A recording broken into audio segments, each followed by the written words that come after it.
Hoy tenemos el tema de completos en Él. Todo creyente está completo en Cristo. Así como estamos completos en Adán para hacer el mal, ahora con la nueva naturaleza, por la presencia del Espíritu Santo en nosotros, estamos completos en Cristo. Seguimos con los principios del crecimiento espiritual. Si usted tiene interés en las notas Pan Fresco, por favor, contáctese conmigo al 533-6399, 533-6399, y con gusto le haré llegar estas notas. Hasta ahora hemos visto varios de los principios. El primero, la fe. El caminar del creyente es por fe. Entramos en la vida cristiana por fe y nos mantenemos en la vida cristiana por fe, dependiendo totalmente en nuestro Dios.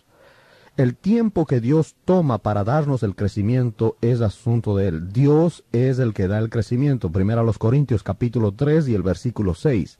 Somos aceptados en Cristo, aceptos en el amado. No por nosotros mismos, sino por la obra de Jesucristo. Cuando Él nos ve a Cristo en nosotros, el sello del Espíritu Santo, y por eso Dios nos conoce y sabe que somos sus hijos. El propósito de Dios es hacernos a la imagen y semejanza de Jesucristo para que Él sea el primogénito, el primero entre muchos hermanos. De tal manera que Jesucristo es nuestro hermano mayor. Y la preparación tiene que ver con las pruebas que Dios permite que pasemos para crecimiento. Lo que Él desea es despegarnos del mundo, despegarnos del dominio del yo, para que podamos depender en Él. Así como el Hijo de Dios, Cristo Jesús, estuvo en la tierra totalmente dependiendo en su Padre, así Dios quiere que nosotros aprendamos a vivir en dependencia de Él. En nuestras fuerzas, en nuestras capacidades estamos muy limitados, y la vida cristiana no está diseñada para vivirla en la carne, sino en el poder del Espíritu Santo. Ahora veamos juntos Colosenses, el capítulo 2, y voy a dar lectura a los versículos 6 al 10 del libro de Colosenses. Por tanto, de la manera que habéis recibido al Señor Jesucristo, andad en Él, arraigados y sobreedificados en Él, y confirmados en la fe, así como habéis sido enseñados, abundando en acciones de gracias. Mirad que nadie os engañe por medio de filosofías y huecas sutilezas, según las tradiciones de los hombres, conforme a los rudimentos del mundo, y no según Cristo. Porque en Él habita corporalmente toda la plenitud de la deidad, y vosotros estáis completos en Él, que es la cabeza de todo principado y potestad. Estamos completos en Él. Vosotros estáis completos en Él. Colosenses 2:10, un versículo para memorizar, para reconocer, recordar y apropiarnos de esta verdad. Obviamente, ¿qué quiere decir esto de estar completos en Él? Eso es lo que veremos en esta lección. Miles Stanford, en su libro Las Cartas Verdes, hace este comentario. El ser jóvenes e inmaduros nos lleva a actuar a la ligera. Primero hacemos las cosas y luego nos detenemos a pensar, a veces demasiado tarde. Pero la madurez nos enseña a tomar el tiempo necesario para ver todos los factores envueltos en una situación antes de tomar decisiones. Dios es paciente con nosotros, permitiéndonos que pasemos el tiempo que necesitemos para aprender las verdades eternas. Sin el conocimiento de las verdades escriturales, nunca seremos llevados a la madurez. Hasta aquí he citado a Miles Stanford. Comencemos reconociendo que una de las necesidades más grandes es tener el cimiento correcto en la vida cristiana. Una casa solamente está bien puesta cuando los cimientos están bien puestos. Recuerdo pasar por un lugar en donde estaban haciendo un agujero enorme, y le pregunto a uno de los constructores, ¿qué hacen ustedes? Dice, bueno, estamos trabajando en los cimientos. ¿Pero por qué tan profundo? Es que el edificio va a ser bien alto. Más alto el edificio, más sólido, más bien parado y bien plantado el edificio, más profundo los cimientos. Mucho del trabajo que hace uno en una casa se va en poner bien los cimientos. Estamos en una vida y en un caminar de fe.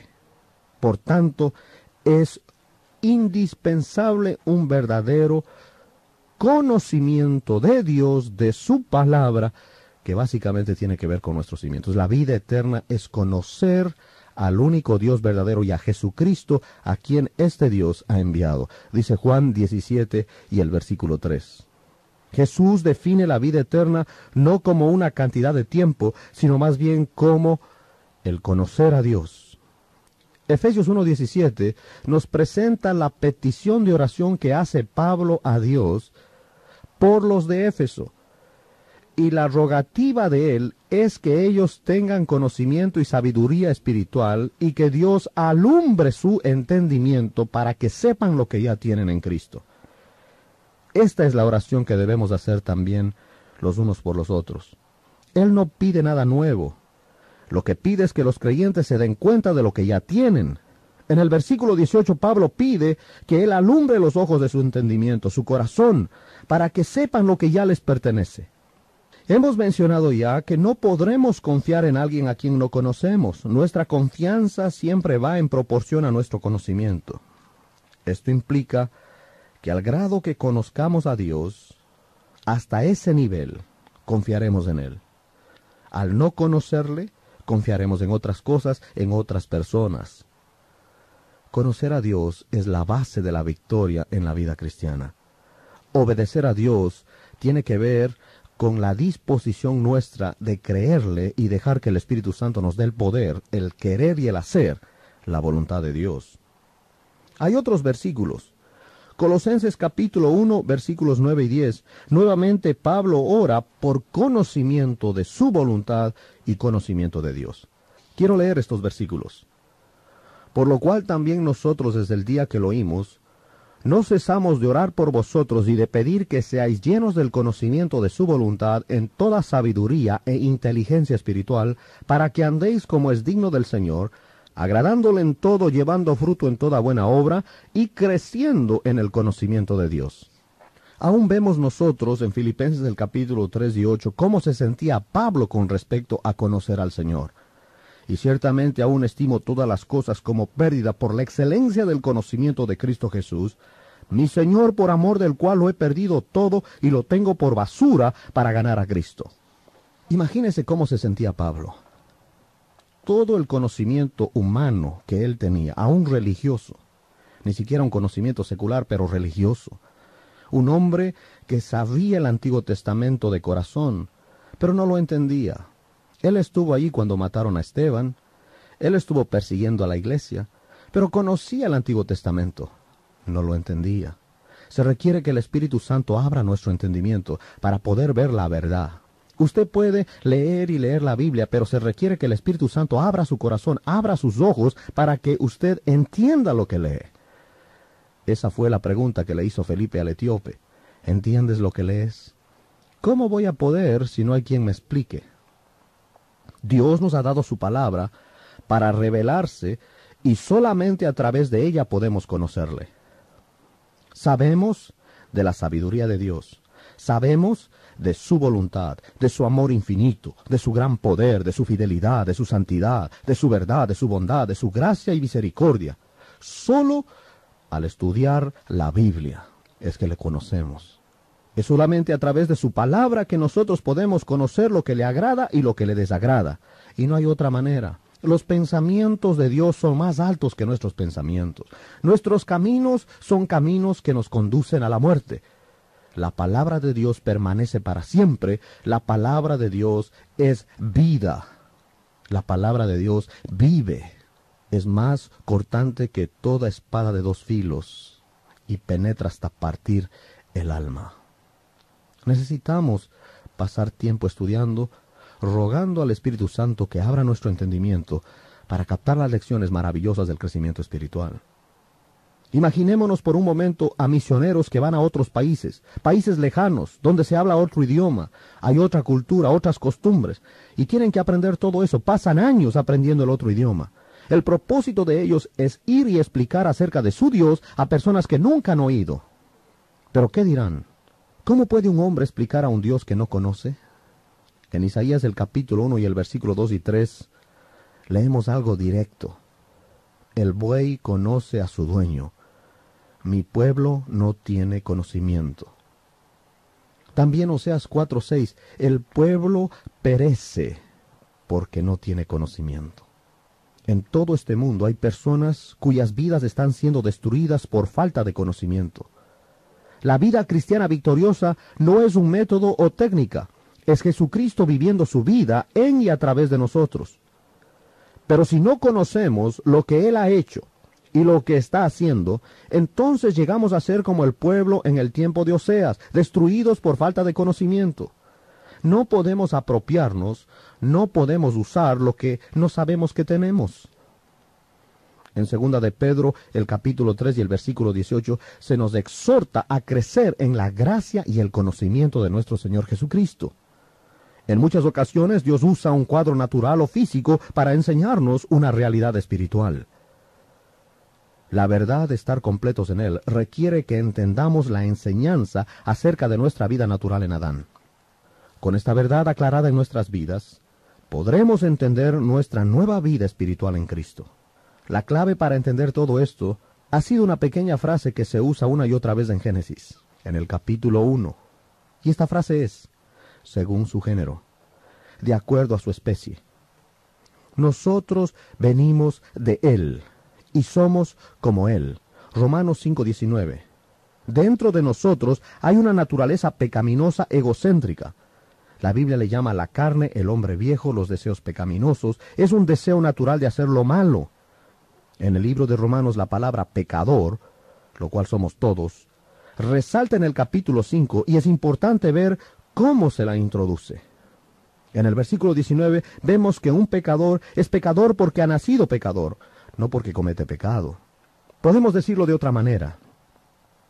La enseñanza de Romanos no es que somos pecadores porque pecamos, sino que pecamos porque hemos nacido pecadores. Este versículo 19 nos muestra claramente que nuestra esclavitud al pecado y al yo vino por nacimiento. No escogimos nacer así, así nacimos. Por Adán, nuestro padre. Por él todos estamos en la misma condición. Otro versículo interesante es Romanos 7:18. Por estos versículos es claro que en lo natural estamos completos en Adán. Y yo sé que en mí, esto es en mi carne, no mora el bien, porque el querer el bien está en mí, pero no el hacerlo. Regresemos a Romanos el capítulo 5 y el versículo 19. Porque así como por la desobediencia de un hombre los muchos fueron constituidos pecadores, así también por la obediencia de uno los muchos serán constituidos justos. Miremos la última parte del versículo. Juntemos lo que vemos con Colosenses 2:9 y 10. Porque en él habita corporalmente toda la plenitud de la divinidad, y vosotros estáis completos en él, que es la cabeza de todo principado y potestad. A esto Miles comenta: hay dos aspectos mayores con respecto al principio de origen. Esta frase según su género. Primero, el Señor Jesús es la fuente de nuestra vida cristiana. Hemos nacido en Él. De modo que si alguno está en Cristo, nueva criatura es. Segundo, al descansar nosotros por fe en esta verdad, viene a convertirse en una realidad de nuestras vidas diarias, poco a poco, y recibimos lo que ya es nuestro. Lo más importante es conocer y creer que todo es nuestro. Estamos completos en Él, ahora. Miremos algunos versículos. 2 de Pedro capítulo 1 y el versículo 3. Como todas las cosas que pertenecen a la vida y a la piedad nos han sido dadas por su divino poder, mediante el conocimiento de aquel que nos llamó por su gloria y excelencia, por medio de las cuales nos ha dado preciosas y grandísimas promesas, para que por ellas llegases a ser participantes de la naturaleza divina, habiendo huido de la corrupción que hay en el mundo a causa de la concupiscencia. Note, participantes de la naturaleza divina, esto es el Espíritu Santo morando en nosotros. Podemos decirlo de esta manera. Cuando una persona nace de nuevo a la familia de Dios, nace completa en Cristo. Su crecimiento espiritual no es por adición, sino más bien por nutrición. Nosotros nacemos de adentro hacia afuera. Concentrémonos en esta verdad. Nada necesitamos añadir a Cristo porque Él es la plenitud de Dios, y como creyentes, por fe descansando en la plenitud de Cristo, nosotros también somos llenos de la plenitud de Dios. Efesios 3:19. Y de conocer el amor de Cristo, que excede a todo conocimiento, para que seáis llenos de toda la plenitud de Dios. Al estar completos en Jesús, de nada ayuda a tratar de añadir a lo que es una obra completa.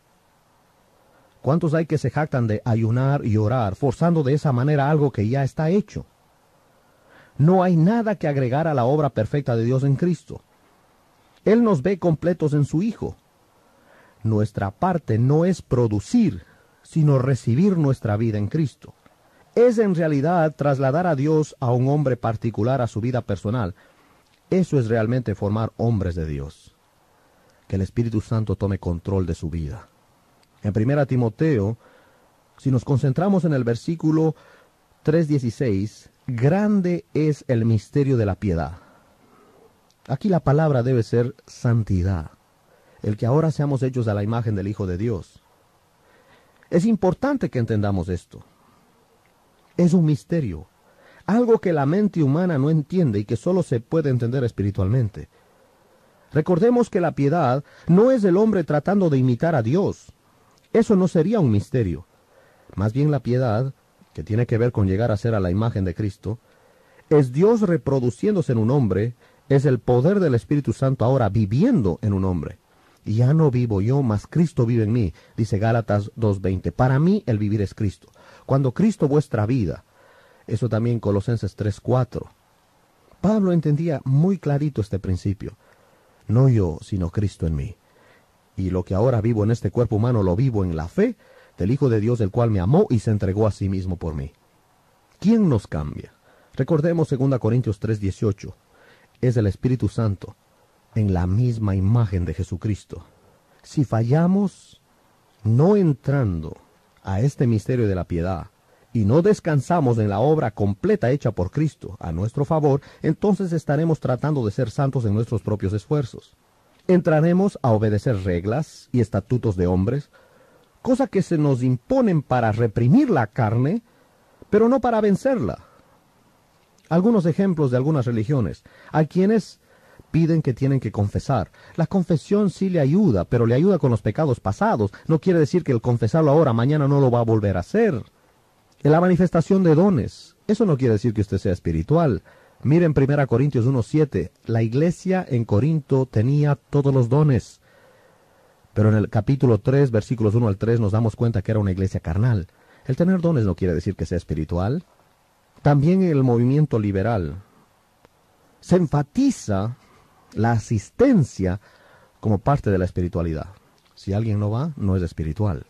¿Por qué las cosas buenas y las buenas costumbres se hacen reglas que tienen que ver con lo espiritual cuando Dios no demanda eso? Esas son cosas humanas. Sí, son prácticas buenas, pero no nos hacen espirituales. Solamente cuando Él nos controla, entonces el fruto del Espíritu se manifiesta en nuestras vidas. También usted puede ir a lugares legalistas, en donde la manera de vestirse, la forma como usted se mueve o se comporta, o todo tipo de costumbres tienen que ver con la espiritualidad. A los lugares que frecuenta, a los lugares que no va. Realmente la espiritualidad no es algo que el hombre produce, que el yo produce, es lo que el Espíritu Santo produce. Y obviamente, habiendo muerto al yo, ¿cómo viviremos todavía bajo su dominio? Eso lo veremos cuando lleguemos al tema de la identificación. Es interesante ver lo que dice Colosenses 2, versículos 20 al 23. Pues si habéis muerto con Cristo, esta es la identificación, Romanos 6:6, el viejo hombre fue crucificado juntamente con Cristo. En cuanto a los rudimentos del mundo, ¿por qué como si vivieses en el mundo sometéis a preceptos tales como no manejes, ni gustes, ni aun toques, en conformidad a mandamientos y doctrinas de hombres, cosas que todas se destruyen con el uso?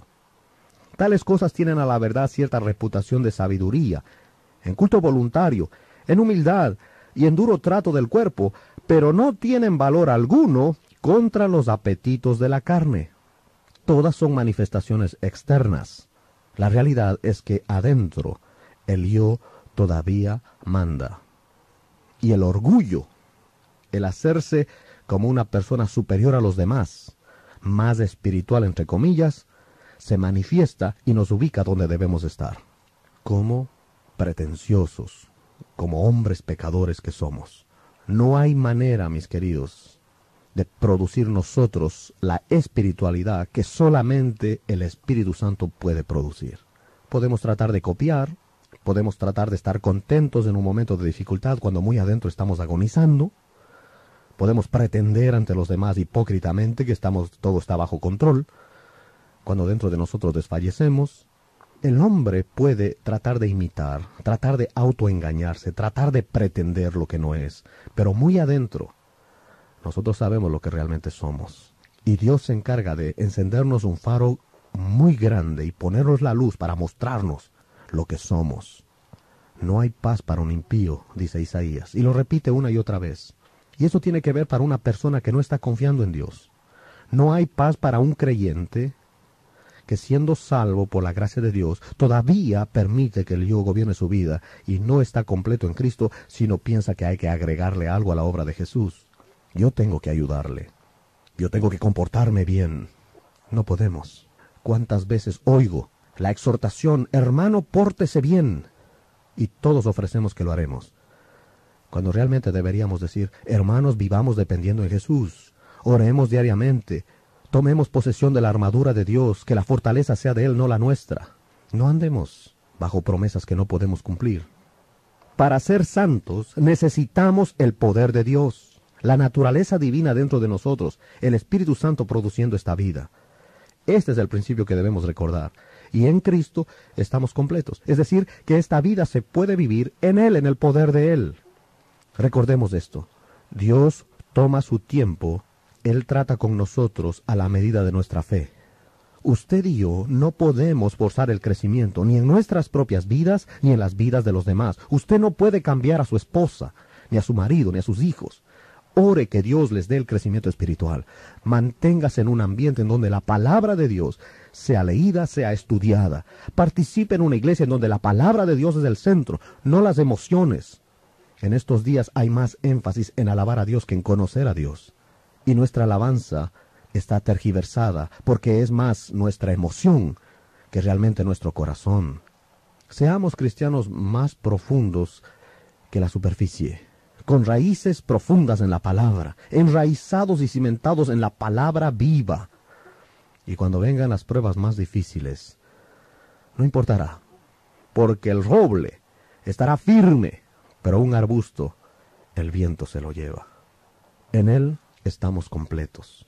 En el momento que nos demos cuenta que Cristo es todo y en todo para nosotros, y que solamente Dios puede obrar haciéndonos completos en nuestro caminar diario, en ese momento no tendremos más que confiar, descansar y caminar guiados por el Espíritu Santo. Tengo que recalcar un versículo aquí. Colosenses el capítulo 2 y el versículo 6. Por tanto, de la manera que habéis recibido al Señor Jesucristo, andad en Él. ¿Cómo fue que recibimos a Jesucristo? Por fe. ¿Cómo es que debemos caminar en esta vida cristiana? Por fe. No en nosotros, no en nuestra fuerza, no en las circunstancias, no en los que nos rodean, sino en Él. Señor, tú moras en mí, tú produce esto que yo no puedo producir. Me afano muy rápidamente, me angustio, tengo miedo, me enojo, me amargo. Esos son frutos de la carne, pero tú ahora estás en mí y en ti estoy completo. Ahora, Señor, produce esta vida en mí. Dejo el control de mi vida a ti. Eso es la vida cristiana.